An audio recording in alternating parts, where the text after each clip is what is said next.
La colaboradora de BAO y amiga personal y abogada, doña Amelia Fernández Salazar, que nos va a hablar de incapacidad permanente absoluta y total, beneficios, perjuicios y pasos a seguir.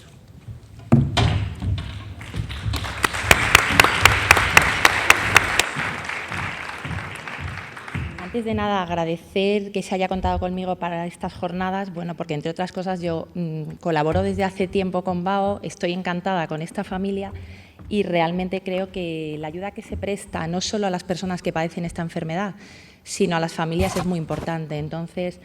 antes de nada decir que la incapacidad permanente de la que vamos a hablar, total o absoluta, se refiere, como ha dicho José Manuel y ha matizado, a esa incapacidad laboral. Por lo tanto, lo que vamos a valorar es si en el ámbito laboral esa persona está capacitada para afrontar lo que es su trabajo diario o ejercitar su profesión. Efectivamente, el trastorno bipolar en la mayoría de las ocasiones es considerado como una enfermedad común. La incapacidad permanente absoluta inhabilita a la persona para toda profesión u oficio. La incapacidad permanente total o profesional, a diferencia de la absoluta, va a incapacitar a esa persona para su profesión u oficio. En el caso del trastorno bipolar, sin perjuicio de los diferentes grados que nos determinarán con el diagnóstico,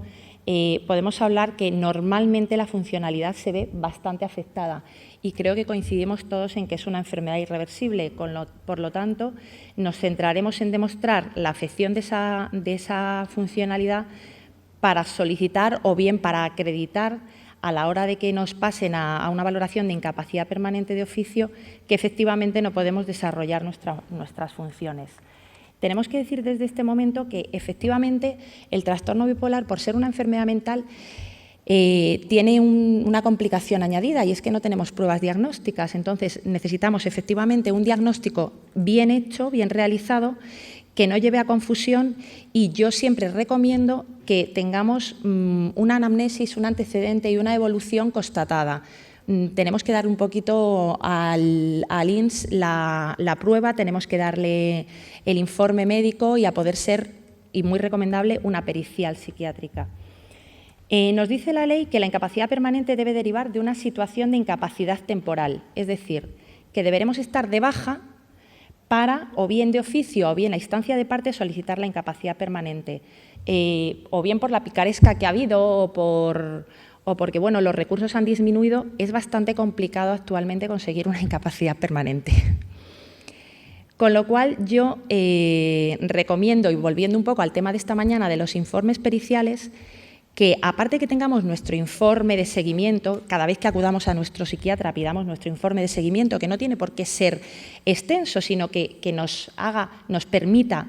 ir viendo la evolución a través de esos informitos, preparar un informe pericial. La prueba es fundamental y la prueba la vamos a dar nosotros. Es una enfermedad que no tiene una prueba diagnóstica que la demuestre. Por lo tanto, va a ser necesaria y muy importante la ayuda de ese informe pericial. Es más, va a ser el respaldo y el fundamento de nuestra incapacidad permanente. A lo mejor podemos desarrollar nuestro trabajo con un trastorno bipolar,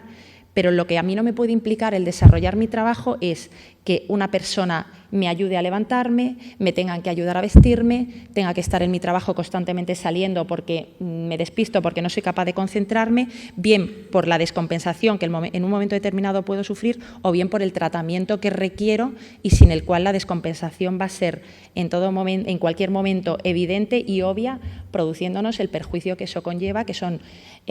pues, sufrir importantes crisis en nuestro puesto de trabajo. ¿Cómo pasamos de la incapacidad temporal a la incapacidad permanente absoluta o total? Como nos ha comentado José Manuel, el periodo máximo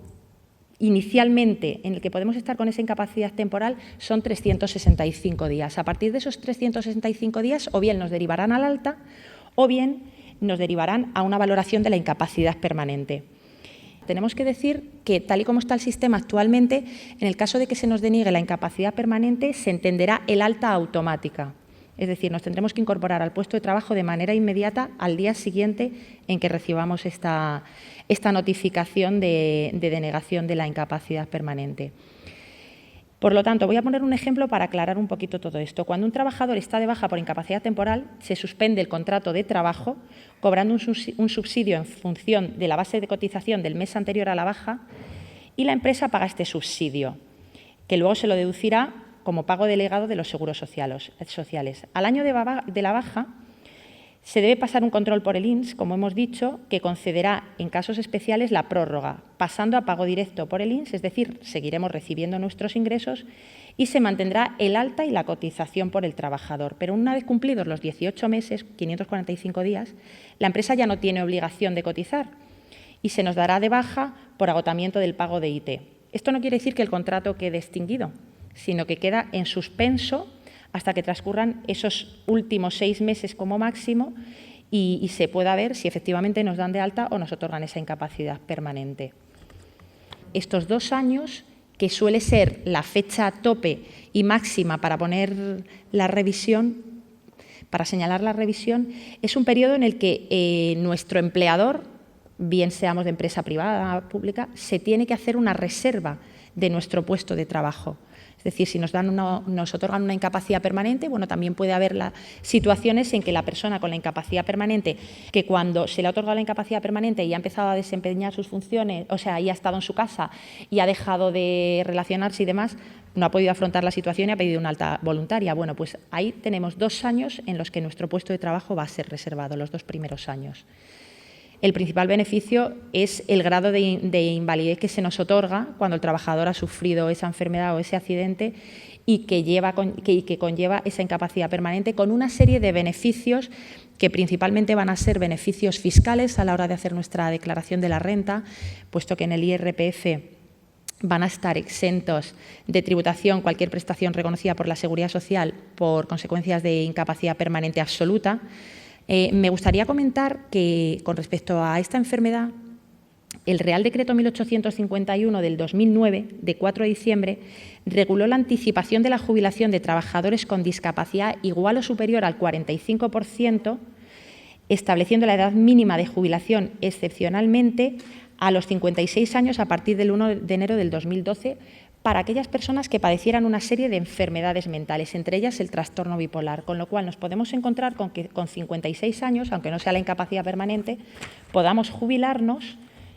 con una jubilación anticipada siempre que, como hemos dicho, tengamos un grado de discapacidad otorgado del 45% superior y que tengamos cotizados efectivamente al menos 15 años con esa discapacidad, con ese grado de discapacidad. El perjuicio principal de una incapacidad permanente, las limitaciones laborales que tenemos, por supuesto. En cuanto a las compatibilidades que vamos a tener con una incapacidad para ejercer alguna actividad con una incapacidad permanente absoluta o total, pues tenemos que decir que con la total podemos desarrollar cualquier trabajo que no sea el trabajo por el cual nos han dado la incapacidad permanente, y con la incapacidad permanente absoluta, en principio, y yo recomiendo no realizar ningún trabajo que sea retribuido. Evidentemente hay compatibilidad total con un trabajo no retribuido, con una actividad no retribuida. Yo recomiendo no llevar ninguna actividad a cabo o para no tener ninguna sorpresa o eso, solicitar por escrito la compatibilidad. Entonces, yo recomiendo a la gente que tiene un trastorno bipolar que sí, que solicite su grado de minusvalía, pero que no piense que con el grado de minusvalía tiene la incapacidad permanente. Son procedimientos totalmente independientes y no tienen nada que ver.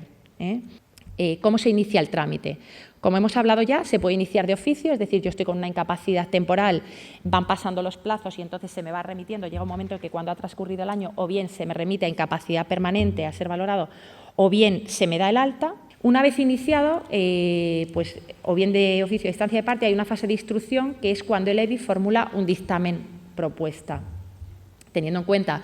pues el informe de síntesis elaborado por los facultativos de la Dirección Provincial del INS y el informe que haya de antecedentes profesionales. Es muy importante también un informe de bajas, un historial de bajas, porque muchas veces vamos a ver como el antecedente de aquella depresión que tuve hace 20 años ya me venía indicando, bueno, pues que me va a reforzar que tengo un diagnóstico de trastorno bipolar, aunque el diagnóstico sea relativamente reciente. Habrá una resolución de la Dirección Provincial del INS que se nos notificará. Se nos notificará bien que se nos ha otorgado esa incapacidad permanente o bien que se nos da el alta porque no hay motivos suficientes para esa incapacidad permanente, y es ahí donde tendremos pues que presentar lo que corresponda, pues la reclamación previa a la vía laboral, y si se deniega y consideramos que tenemos que seguir luchando, pues nos iremos a un procedimiento laboral, ya a una demanda en la vía laboral. Pues nada más, y cualquier pregunta ahora estaremos para responderla. Muchísimas gracias. Muchas gracias, Amelia.